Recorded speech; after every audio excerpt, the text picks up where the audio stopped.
Bonjour, je m'appelle Eliana, j'ai 46 ans, depuis 5 ans, je vis dans une banlieue tranquille près de Sacramento. Je travaille à temps partiel comme fleuriste. Ma vie a été ordinaire, stable, paisible. J'ai épousé mon mari Rowan à 40 ans. C'est un homme gentil et posé, avec une vie organisée et un fils adulte issu d'un précédent mariage. Quand nous nous sommes rencontrés, je ne cherchais pas l'amour. Je me remettais d'une relation toxique et j'avais juré de ne plus jamais fréquenter d'hommes compliqués. Mais Rowan était calme, prévisible, doux. Il m'offrait quelque chose qui me manquait depuis des années, la paix. Alors, j'ai dit oui. Oui au mariage. Oui à m'intégrer à sa vie organisée. Oui, je suis devenue belle-mère, même si son fils, Parker, avait déjà 21 ans quand j'ai emménagé. Rowan a insisté pour que je fasse partie de sa famille. Ne t'inquiète pas, m'a-t-il dit. Parker est respectueux. Il finira par s'y faire. Et c'est ce qui s'est passé. Il a commencé à m'appeler « maman ». Au début maladroitement, puis avec plus d'aisance. Nous n'étions pas proches, mais ça allait. Juste 2 pièces sous le même toit, jusqu'à cette nuit où tout a basculé avec son retour. Parker était parti étudier en Arizona, et pendant un temps, Rowan et moi avions la maison pour nous seuls. Les dîners étaient calmes. Les week-ends étaient consacrés au jardinage, au vin et à la télévision le soir. Mais il y a 5 mois, Parker est revenu. Il a dit que son bail n'avait pas abouti. Il a dit que les cours se déroulaient en ligne. Il a dit qu'il avait besoin d'une pause. Rowan l'accueillit à bras ouverts. Je souris et hochai la tête. J'essayais d'ignorer à quel point Parker avait grandi. Plus grand, plus large d'épaules, la mâchoire plus définie, sa voix plus grave que dans mes souvenirs. Il était toujours le fils de Rowan. Toujours mon beau-fils, toujours le garçon qui autrefois m'appelait « maman ». Mais je ne pouvais ignorer la tension qui commençait à se créer entre nous. Comme de l'électricité statique, comme si elle pouvait s'infiltrer dans la peau. La première fois que je l'ai remarqué, c'était quelque chose d'anodin. J'avais préparé le petit déjeuner un matin, juste des œufs et des toasts. Parker entra dans la cuisine, torse nu, une serviette autour du cou après sa séance de sport. Il sourit, l'air de rien. Merci, maman. Mon estomac se noie, non pas à cause de la façon dont il l'a dit, mais à cause de la façon dont il m'a regardé ensuite, comme s'il testait le mot, l'étirait, et son regard s'attarda une seconde de trop. Je secouai la tête pour chasser cette pensée. Il était simplement poli, juste reconnaissant. Je me faisais des idées, du moins c'est ce que je me disais. L'incident de la buanderie, 3 semaines plus tard, quelque chose s'est produit que je ne pouvais ignorer. C'était un samedi. Rowan était au bureau en train de rattraper son retard administratif. Je pliais le linge en bas. Parker est entré tenant un t-shirt blanc.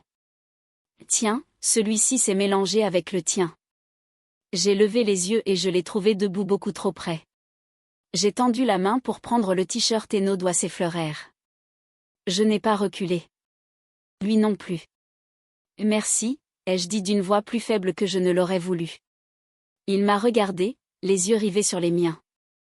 Tu sens la vanille? J'ai cligné des yeux. Excuse-moi. Ton shampoing, vanille et autre chose. J'ai reculé. Je devrais finir ça. Il n'a pas bougé tout de suite. Puis il a hoché la tête. D'accord. Désolé. Mais la façon dont il l'a dit ne sonnait pas comme s'il était vraiment désolé. Ma culpabilité grandit. Cette nuit-là, je n'ai pas pu dormir. Je n'arrêtais pas de penser à ses yeux, à la façon dont il me suivait du regard pendant le dîner, à la façon dont je l'ai surpris à me regarder alors qu'il pensait que je ne le voyais pas. Je me suis dit que j'imaginais tout ça, que je projetais quelque chose qui n'existait pas, que peut-être j'étais seule, que peut-être, juste peut-être, le regard des autres me manquait. Rowan était devenu distant ces derniers mois, toujours au travail, toujours fatigué, toujours un verre de whisky à la main à 10 heures. Il ne remarquait plus. Il ne me demandait plus comment j'allais. Il ne remarquait plus ma nouvelle robe, ma nouvelle coupe de cheveux. Je n'ai pas remarqué que j'ai pleuré en silence sous la douche un matin et que je n'en suis pas sortie pendant 35 minutes, mais Parker l'a remarqué. À chaque fois, ce soir-là, c'était un jeudi. Tard dans la nuit, j'ai pensé que Rowan était parti à une conférence dans une ville voisine et qu'il passait la nuit sur place. Je suis restée éveillée, un livre dans le salon, emmitouflé dans une couverture, une tasse de thé à la main. Parker est entré, les cheveux encore humides, tout juste sorti de la douche. Il portait un simple t-shirt noir et un pantalon de survêtement bleu. Il s'arrêta à la porte. « Je ne pensais pas que tu serais encore debout. » « Je n'arrivais pas à dormir, dis-je. » Il sourit. « Moi non plus. » Il s'assit à l'autre bout du canapé, pas trop près, mais pas trop loin non plus. Nous avons parlé de tout et de rien, de livres, de la vie, de ce que ça faisait de ne pas savoir où était sa place. Il s'ouvrit comme jamais auparavant. Il me raconta comment il se sentait une déception pour son père, comment rien de ce qu'il faisait n'était jamais assez bien, comment j'étais la seule dans la maison, qui que ce soit qu'il ait mise au monde. Je ne savais pas quoi dire. Alors, je me suis contentée d'écouter. Puis il s'approcha lentement, hésitant. Je ne l'arrêtais pas. Je ne bougeais pas. Je ne disais pas un mot.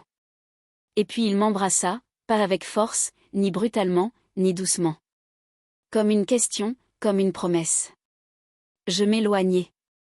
Trop tard, mon souffle se coupa. Je recule, Parker, murmurai-je. Je sais, dit-il rapidement point. Je sais que c'est mal. Je suis désolé. Sa voix se brisa. J'essaie de lutter, mais je vois comment il te traite, comment il t'ignore, comment tu le regardes et n'obtiens rien en retour. Il passa une main dans ses cheveux. Tu mérites d'être vue, Eliana. Tu mérites plus que le silence. Je me levai, le cœur battant la chamade. Tu devrais aller te coucher, dis-je en hochant lentement la tête. D'accord. Et juste avant de s'éloigner, il se tourna vers moi et dit, je ne le ferai plus jamais, sauf si tu me le demandes. Que faire maintenant? Ça fait 6 jours, je ne l'ai pas dit à Rowan. Je ne sais pas si je le ferai un jour. Parker n'a pas parlé de cette nuit-là. Il m'appelle Eliana maintenant et non plus maman. Et chaque fois que nous nous croisons dans le couloir, je me souviens d'eux. La façon dont mon nom sonnait dans sa voix, la façon dont il m'a fait ressentir ce que je n'avais pas ressenti depuis des années, désirer. Je ne sais pas ce qui va se passer, mais je sais une chose. Quelque chose en moi s'est réveillé cette nuit-là. Et j'ai beau essayer de l'enfouir, je ne vais pas me rendormir. Je croyais que ça n'avait pas changé l'image que j'avais de moi-même, que ça n'avait pas réveillé quelque chose en moi que je croyais disparu depuis longtemps, que je ne voulais pas que ça se reproduise. Mais la vérité, c'est que si. Et cette vérité est la chose la plus lourde que j'ai assumée dans la première partie.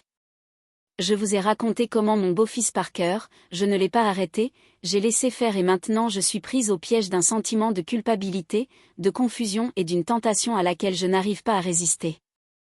Car même si j'essaie de passer à autre chose, ses yeux, sa voix, sa présence dans cette maison m'en empêchent. Le lendemain matin, après l'avoir évité, je suis partie tôt de la maison. J'ai pris mon ordinateur portable et j'ai travaillé depuis le café 2 rues plus loin. J'ai répondu à des courriels sans importance, réécrit des notes pour des compositions florales, bu un café bien meilleur et regardé par la fenêtre pendant des heures. À mon retour, la maison était silencieuse. Rowan n'était toujours pas de retour de voyage. Parker était dans sa chambre, ou peut-être pas. Je n'ai pas vérifié, je ne pouvais pas. Mais plus tard dans la soirée, j'ai trouvé quelque chose sur la table de la cuisine qui m'a coupé le souffle. Une petite serviette pliée avec un mot écrit de la main de Parker. Je suis désolée, mais je ne le suis pas, je l'ai fixé du regard pendant ce qui m'a semblé une éternité. Puis je l'ai déchiré, mais les mots sont restés gravés dans ma mémoire. Rowan rentre à la maison. Il est rentré le lendemain soir. Il était fatigué comme d'habitude. Il m'a salué avec un baiser sec sur la joue. Il a ouvert son ordinateur portable avant le dîner. Il a fait défiler son téléphone pendant que je mangeais en silence en face de lui. Il n'avait pas remarqué que je n'avais pas dormi depuis des jours, que mes mains tremblaient, que mes yeux se portaient sans cesse vers le couloir où se trouvait la chambre de Parker. À un moment donné, Rowan a levé les yeux et a dit, « Il faut appeler le plombier. » L'évier de l'étage. Bouché. J'ai hoché la tête. Bon, c'était tout. C'était notre conversation. Il n'est même pas descendu dîner et Rowan n'a jamais demandé pourquoi. La tension monte. Les jours suivants furent insupportables. Parker m'évitait, ou peut-être l'évitais-je, je n'arrivais plus à savoir. Quand nos chemins se croisaient dans le couloir, la cuisine, le jardin, nous nous regardions à peine. Mais la tension était palpable. Elle résidait dans le silence et dans ses regards qui s'éternisaient, dans la façon dont mon cœur s'emballait quand j'entendais ses pas dévaler l'escalier. Un matin, je suis entré dans la buanderie au moment où Parker en sortait. Nous nous sommes figés tous les deux. Aucun de nous n'a bougé. Puis, doucement, il a dit, « Tu n'as pas besoin de faire comme si ça ne voulait rien dire. » Et sur ces mots, il s'est éloigné. Rowan remarque quelque chose. 2 soirs plus tard, Rowan m'a surprise. Nous regardions un film, ou du moins nous faisions semblant. Il a coupé le son à la moitié et s'est tourné vers moi. « Tu as été distante ces derniers temps, dit-il. » J'ai eu un haut-le-cœur. Juste fatiguée, ai-je répondu rapidement. Il m'a observé un instant. C'est Parker. J'ai cligné des yeux. Quoi? Vous n'avez presque pas échangé un mot. Il s'est passé quelque chose? Ma gorge s'est asséchée. Il ne s'est rien passé. J'ai menti. Peut-être qu'il s'habitue juste à être de retour à la maison. Rowan a hoché la tête lentement, mais je voyais bien qu'il n'était pas convaincu. « Tu es sûr ?» a-t-il demandé à nouveau. J'ai forcé un sourire. Oui. Il a remis le son. Je n'ai pas entendu un mot du film. Mon cœur battait trop fort. Un après-midi, je suis passé devant la chambre de Parker et j'ai remarqué quelque chose d'étrange. Sa porte était verrouillée. Il ne l'avait jamais verrouillée auparavant. Et pendant un instant, juste un bref instant, je me demandais s'il essayait de m'empêcher d'entrer ou de rester à l'intérieur. Plus tard dans la soirée, je l'ai trouvé seul sur le porche en train de fumer. Il fumait rarement. « Je ne peux pas rester ici beaucoup plus longtemps, dit-il sans me regarder. Où irais-tu ? Il expira de la fumée. Je ne sais pas, n'importe où. Cette maison est un poison. Je n'ai pas répondu car, au fond, j'étais d'accord. Les soupçons de Rowan. Une semaine plus tard, Rowan m'a confronté à nouveau. Il venait de rentrer du travail et j'étais dans la cuisine à essuyer la même tâche sur le comptoir encore et encore. « Eliana, dit-il d'une voix basse. Y a-t-il quelque chose qui se passe que je devrais savoir ? Je me suis figée. Entre toi et Parker. Voilà la question que je redoutais depuis des jours. La question à laquelle je ne pouvais pas me préparer. Je l'ai regardé, choqué. Pourquoi me poses-tu cette question ? Hésita-t-il. J'ai vu comment il te regardait l'autre soir au dîner. Comme s'il était ton fils, Rowan, rétorquai-je. Qu'est-ce que tu insinues ? Il me regarda, scrutant mon visage à la recherche de quelque chose. Je ne sais pas, murmura-t-il, mais il y a quelque chose qui cloche. Je le sens. Je me détournai. Tu te fais des idées. Mais je savais que non et que ce n'était qu'une question de temps. La nuit où je n'avais pas pu lutter se reproduisit 3 nuits plus tard. Rowan était encore sorti, un dîner tardif. La maison était silencieuse. J'étais à l'étage en train de plier du linge, essayant de me distraire, essayant de ne pas penser à Parker. Mais soudain, j'entendis frapper doucement. J'ouvris la porte et il était là. « Parker, je peux te parler ?» demanda-t-il. Je me suis écartée. « Tu ne devrais pas être ici. » Il a fait comme si de rien n'était. « Je pars demain, dit-il. » Je me suis figée. « Quoi ? » J'ai trouvé un appartement près du campus. Un ami a une chambre. Je déménage. Quelque chose en moi s'est brisé. Je ne peux plus vivre ici, poursuivit-il. Ça fait trop mal. Je pensais pouvoir rester. Je pensais pouvoir oublier. Mais je ne peux pas. Pas quand tu es là et je ne peux pas te toucher. J'ai avalé ma salive. Je sais que c'est mal, chuchota-t-il. Mais c'est aussi la chose la plus honnête que j'ai jamais ressentie. Je n'ai pas répondu. Je ne pouvais pas. Alors, il s'est avancé lentement, comme pour me laisser le temps de l'arrêter. Mais cette fois, j'ai tendu la main vers lui, quand il a recommencé, je ne me suis pas éloignée. Je l'ai laissé faire parce que j'en avais besoin, parce que je voulais quelque chose de réel, même si ce n'était que pour une nuit. Après, il est parti avant le lever du soleil. Pas de mots cette fois, pas d'au revoir, juste le silence. Et maintenant, je suis assise ici seule à nouveau, portant une bague qui signifie moins qu'hier, vivant dans une maison pleine de fantômes et me demandant si ce qui s'est passé entre nous était de l'amour ou juste de la solitude. La vie n'a pas toujours été facile, surtout depuis que son fils Parker a emménagé. Rien, absolument rien, n'aurait pu me préparer à ce qui s'est passé après cette nuit-là. Je n'ai pas fermé l'œil de la nuit du tout. Je suis restée assise sur mon lit, fixant le plafond, le cœur battant la chamade. Son regard sur mon visage. Impossible de l'ignorer. J'ai essayé, Dieu sait que j'ai essayé, mais ce souvenir me submergeait comme une vague à chaque fois que je fermais les yeux. Et le pire, c'est que je ne l'ai pas arrêté.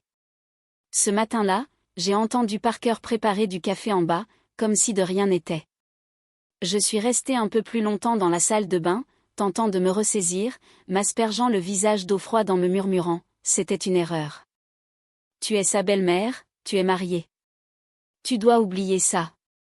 Mais comment oublier quelque chose qui a bouleversé ma vision du monde? Quand je suis enfin descendue, il leva les yeux vers moi depuis l'îlot de cuisine, café à la main, et sourit doucement comme si la nuit précédente n'avait pas déchiré ma vie. « Et bonjour » dit-il doucement. J'acquiesçai. « Et bonjour » L'atmosphère entre nous était lourde, pesante. Je le sentais appuyé sur moi. Il me tendit une tasse de café comme toujours, mais ses doigts effleurèrent les miens une seconde de plus que nécessaire. Je ne la pris pas. Je vis vieux guillemets simple. Rowan entra peu après, gai et indifférent. Il m'embrassa la joue et s'assit pour lire le journal. Tandis que je restais debout dans la cuisine, tremblant encore, je me sentais comme une menteuse, une traîtresse, une femme horrible. Mais Parker, il n'arrêtait pas de me jeter des regards furtifs, des regards discrets, des regards intenses. Et à ces moments-là, je savais qu'il ne l'avait pas oublié non plus. Les jours suivants furent flous. Je l'évitais. Je me plongeais dans les corvées, les longues promenades, les appels à ma sœur. Tout pour éviter d'être seule avec lui. Mais même alors, je le sentais m'observer quand Rowan ne regardait pas. Il se tenait un peu trop près quand on se croisait dans le couloir. Il rôdait près de la porte pendant que je cuisinais. Et un soir, je l'ai surpris dehors, assis dans le noir sur le porche, se balançant à contempler les étoiles. Je me suis dit de l'ignorer, mais je ne l'ai pas fait. Je suis sortie dans la nuit et me suis assise à côté de lui. Nous n'avons rien dit pendant longtemps.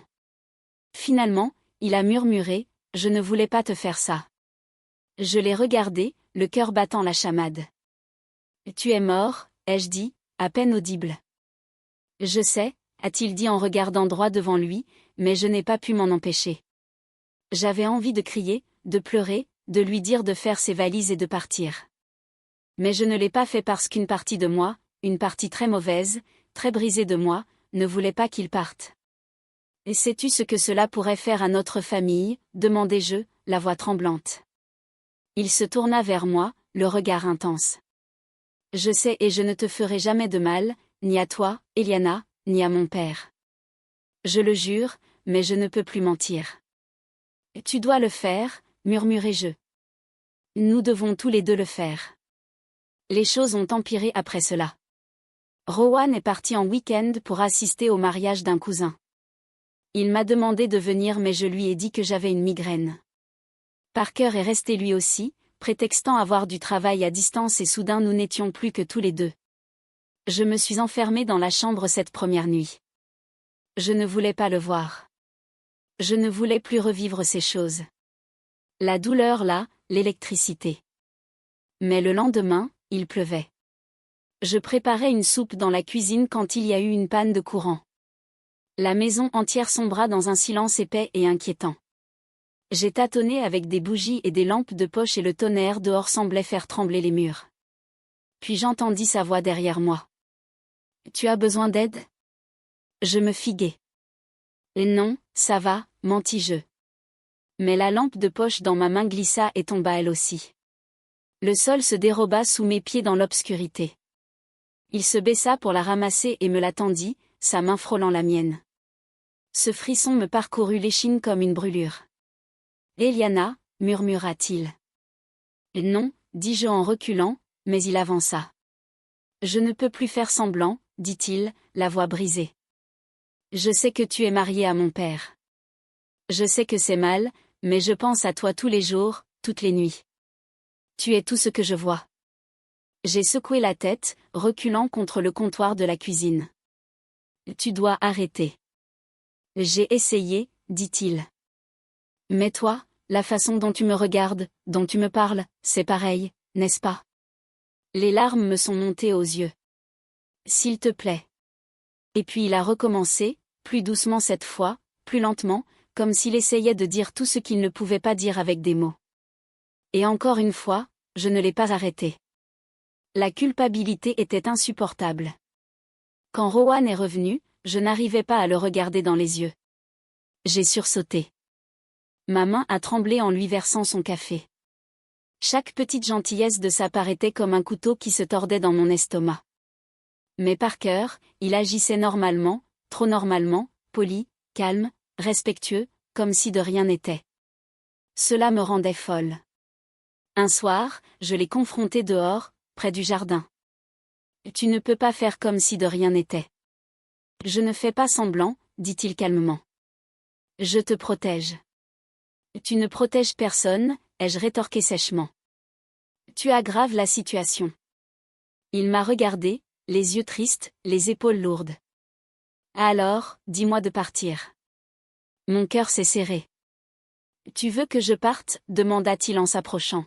« Je ne sais pas, » dis-je sincèrement, parce que si tu partais, je ne reviendrais pas, je fixais l'homme qui se tenait devant moi.